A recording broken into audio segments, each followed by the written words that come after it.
So it's time to talk about what's going on at Pride.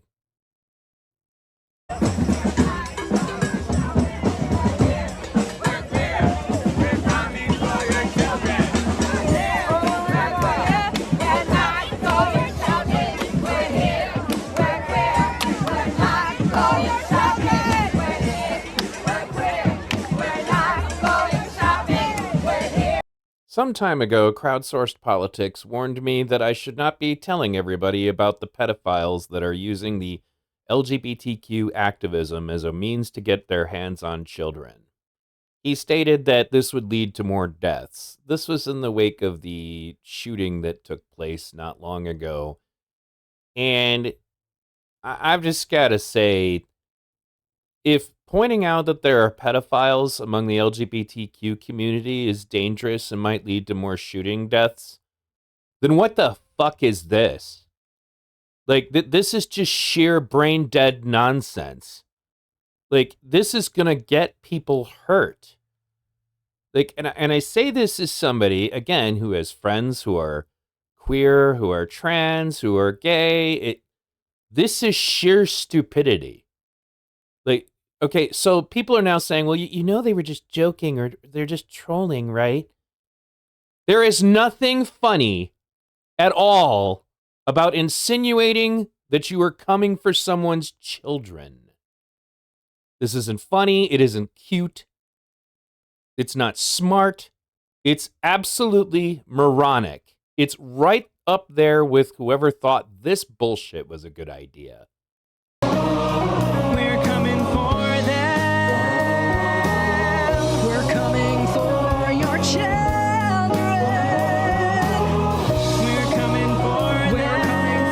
We're coming for your children. We're coming for them. And of course, apparently, some of the people that were in that choir singing that alongside those activists happen to be pedophiles. I'm still looking into this in depth, but the only articles I've ever found that suggest that they're debunking it just say, well, these people have common names or whatever. But basically, there was a list of the people in the choir that was scrubbed off of their website that had to be found on the Wayback Machine, and some of them appear to be convicted pedophiles.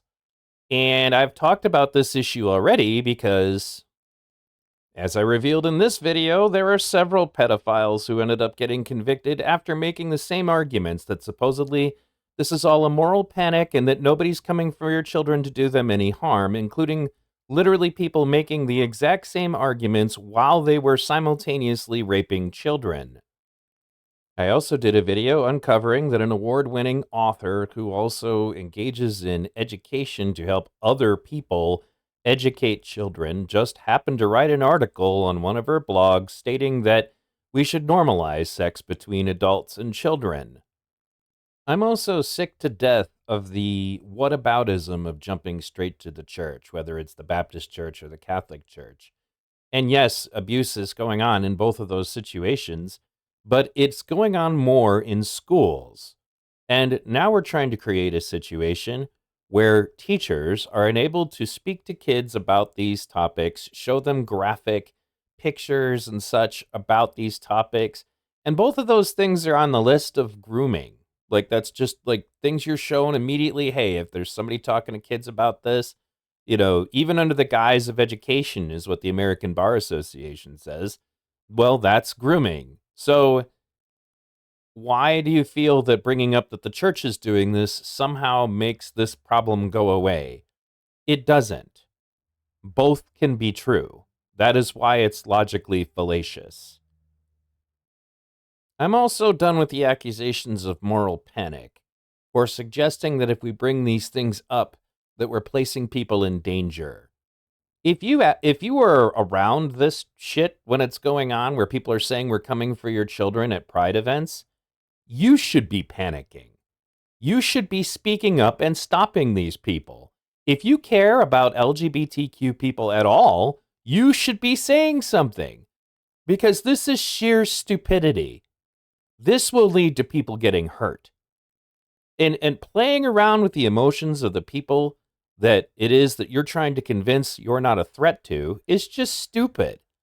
Just like the gay choir guy, he thought he was like, it was a, oh, it's a parody. It's a joke. Didn't you see how hilarious it was? No, it's not. It might be hilarious to somebody who does not have a child who's ever been abused. It's certainly not hilarious to any of the children who have been abused. It's certainly not funny to the parents of the children who have been abused. This is right up there with convincing racial activists that the best way for them to fight the fact that they are being profiled as violent criminals would be to go out into the streets and loot and burn and behave like violent criminals. It's absolutely asinine. If you are involved with this and you're not saying anything, go to your local proctologist. They may need some help from a chiropractor to remove your head from your ass. I'm going to end this video by bringing to your attention another BitChute exclusive. I got a hold of some video that has largely been scrubbed from the internet of a certain LGBTQ activist who is highly regarded in the community, having a history of being groomed themselves. Link will be in the description. Thanks for tuning in.